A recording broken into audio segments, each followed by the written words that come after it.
Всем привет! Сегодня будет такой быстрый обзор на новинку от компании Nitecore. Это фонарик UT27. Это ультралегкий налобный фонарик. Ультралегкий для такой яркости, скажем так.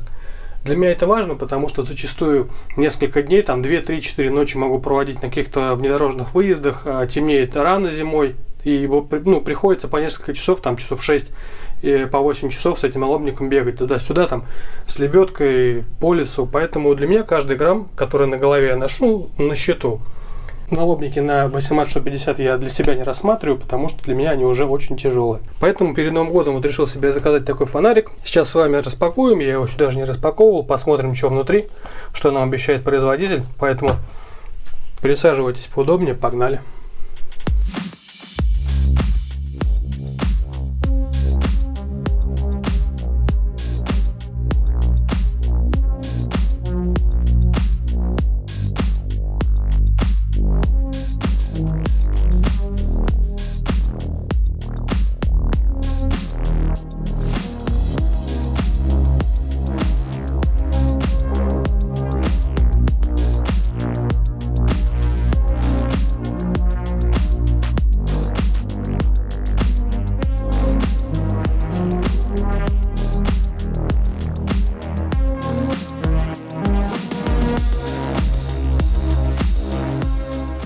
Фонарик от Nitecore UT27 вышел буквально в конце 2021 года, поэтому обзоров на русскоязычном ютубе еще нет. Мы с вами первые его посмотрим, откроем и разберем что да как. Что у нас на коробке?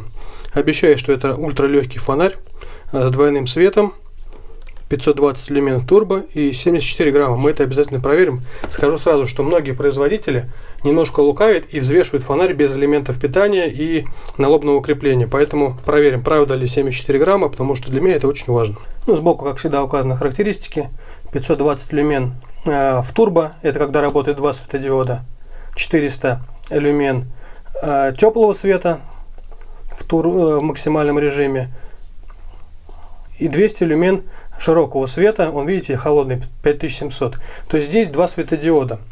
Светодиоды здесь Cree XPG3 версии S3, оба светодиода, но один из них с температурой 3000 кельвинов, а другой с температурой 5700. То есть более, такой уже прохладный оттенок.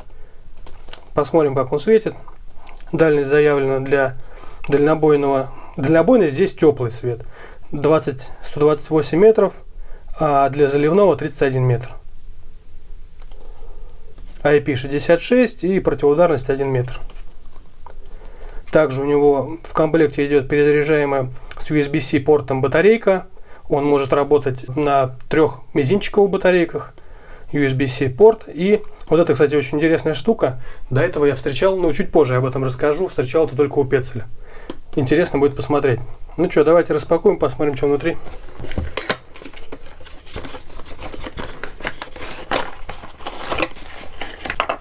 Здесь у нас так вот уложен сам фонарик, мешочек, внутри у нас инструкция,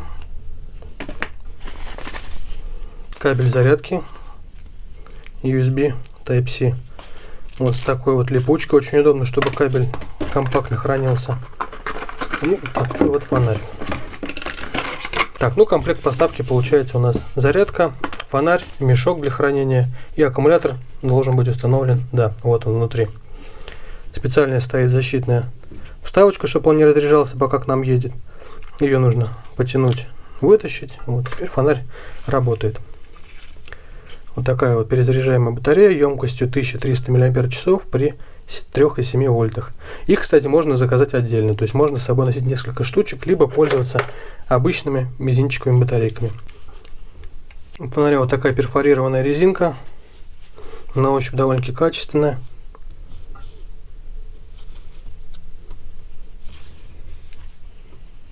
Да, перфорация по всей длине. Видите, они везде максимально попытались облегчить конструкцию. Везде все вырезано.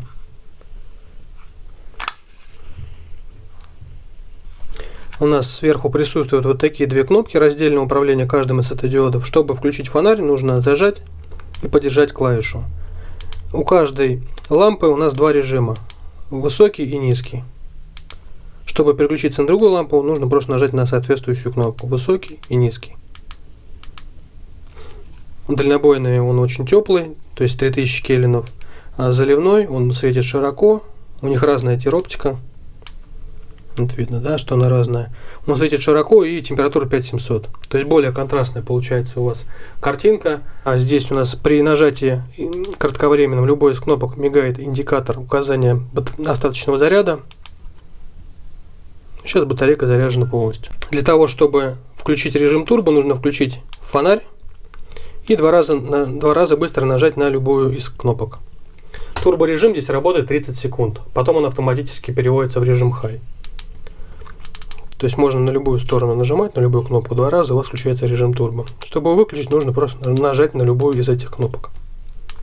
Также здесь установлено два красных светодиода, это очень полезная штука. Но о пользе красных диодов я расскажу в отдельном видео, хочу снять про фонари для туризма и леса.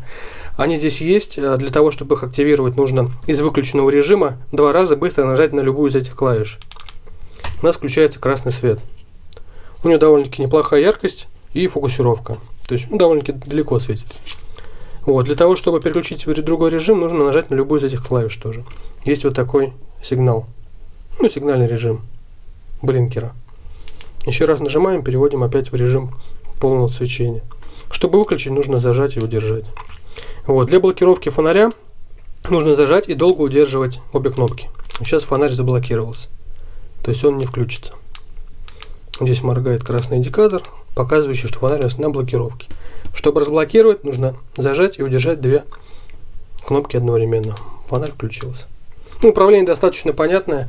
Фонарь действительно очень легкий. Сейчас мы давайте его взвесим сразу, чтобы проверить слова производителя. Не лукавят ли они по поводу веса.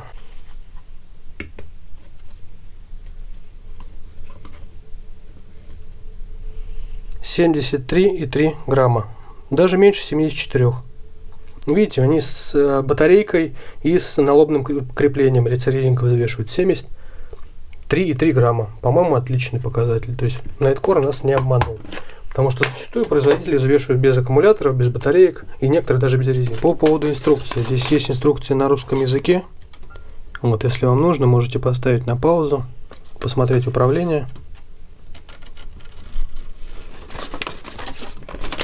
Давайте я вам покажу характеристики по работе в каждом режиме. Вот по батареечкам, по время работы от аккумулятора, который идет в комплекте, и время работы от 3 мизинчиковых ААА батареек. Видите, на комплектной батарейке он работает, аккумуляторе он работает немножко дольше.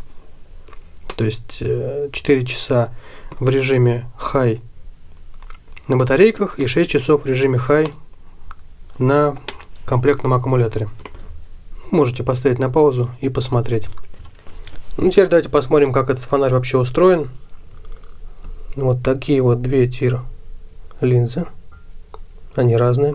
И тир линзы на красном диоде тоже. Фонарь у нас отгибается на 90 градусов. Можете прям себе под ноги светить. Резинка, как я уже сказал, хорошо перфорирована. Сделано довольно-таки качественно. Перфорация везде. Также у нее на резиночке есть вот такая силиконовая полоса, чтобы фонарь у вас не скользил по лбу. Причем, заметьте, многие производители делают резинку по всей, кстати, вот я сейчас обратил на это внимание, по всей длине вот этого крепления, и зачастую она начинает вот сзади драть волосы, либо если вы хотите закрепить его на шлем, тоже начинает мешаться.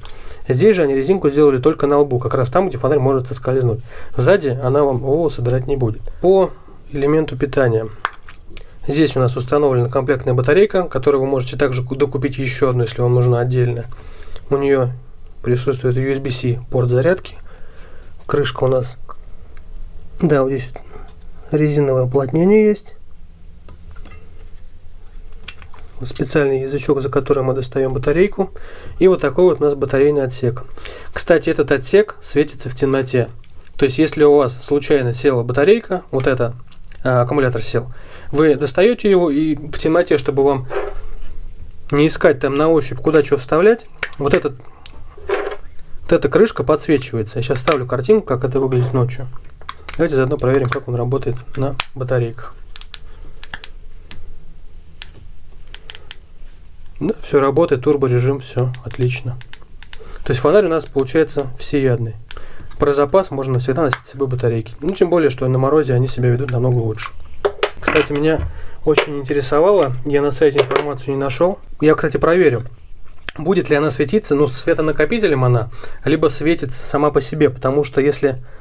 ну хотя здесь вот есть специальное отверстие, то есть она будет заряжаться от самого же вот этих диодов, они потому что светятся. Здесь есть прозрачное, видите, отверстие, через которое она может заряжаться. Я просто к чему? Если бы они сделали просто черную крышку, да, она бы здесь в темноте находилась, она бы у вас не светилась, потому что ей нечем зарядиться. Они, видите, как сделали? Здесь специальные окошечки, через которые фонарь сам же будет заряжать вот эту пластинку, которая будет подсвечиваться. По поводу аккумулятора. Что хотел проверить. Будет ли он заряжаться комплектно вставленным в сам фонарь. Потому что везде на картинках его достает. Мне просто это интересно. Сейчас что-нибудь сломается или не сломается. Ну, по крайней мере, он горит. А вот заряжается он или нет? Да, заряжается. Там вот видно. Красненькая маленькая лампочка горит. В общем, можно даже не доставать его. Да, вон, видите, горит красным. Короче, можно не доставать, заряжать так. Вот. Что удобно, кстати. Так, а теперь давайте к очень интересной штуке как раз, которая я видел только у какой-то дорогой модели для трейл-раннинга у Петцеля. Вот этот мешок для транспортировки фонаря, он же является диффузором. То есть, когда вы там где-то встали на кемпинге, вы включаете фонарь, одеваете вот этот мешочек на него же, и у вас получается вот такой кемпинговый фонарь. То есть он специально из такого материала сделан, который хорошо пропускает свет, сам светится, да? Ну, можно поставить, можно положить. Вот здесь с утяжкой можно прямо на фонарик вот так вот одеть. И у вас такой небольшой кемпинговый светильничек получается. Либо в палатке удобно что-то подсветить. Идея прикольная. Говорю, видел года 2 назад у Петцеля, но что-то никто их до сих пор не додумался до таких идей. А вот Nightcore сделал. Как бы, мелочь, а приятно. То есть тоже универсальный чехол, не просто так с собой носить, а можно использовать его в качестве кемпингового света. Ну а теперь ночные тесты. Ближний, слабый.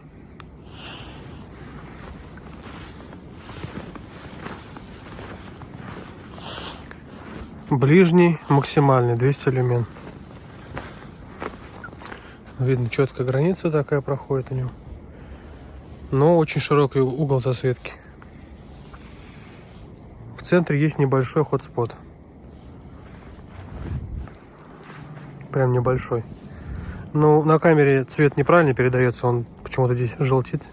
Он холодный оттенок, прям белый-белый. Не синий, но белый.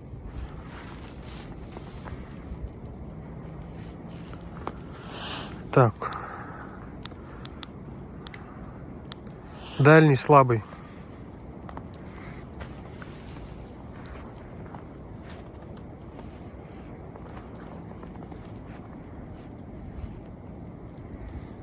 До вот этих веток метров 10. До дальних веток, которые вы сейчас видите. Дальний максимальный.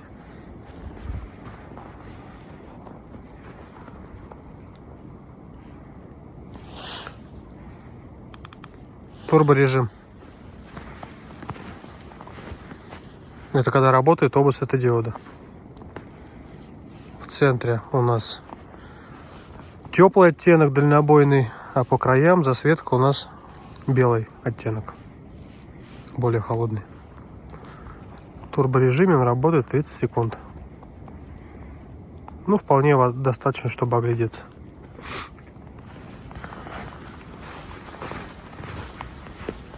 Видите, выключился.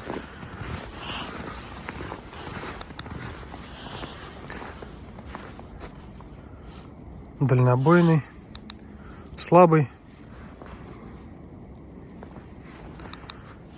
и максимальный 400 люмен. Довольно-таки приятный оттенок, вот как раз по лесу гулять, мне кажется. При том, что он имеет довольно-таки, приятную по бокам засветку.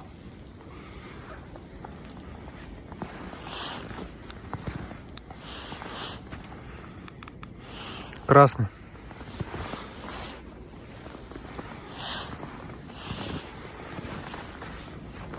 До дерева 2 метра.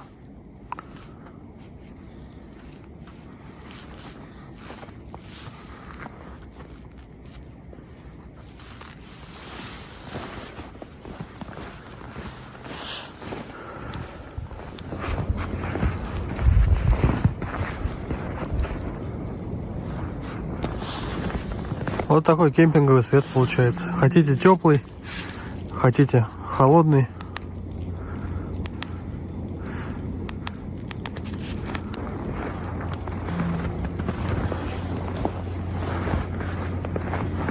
Повесили, и у вас уютненькое такое освещение. Вот, ну на этом все, будем заканчивать. Всем спасибо, что смотрели.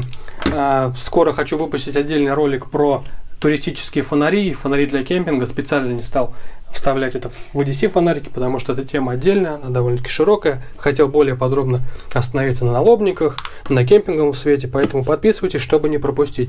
Всем спасибо, пока.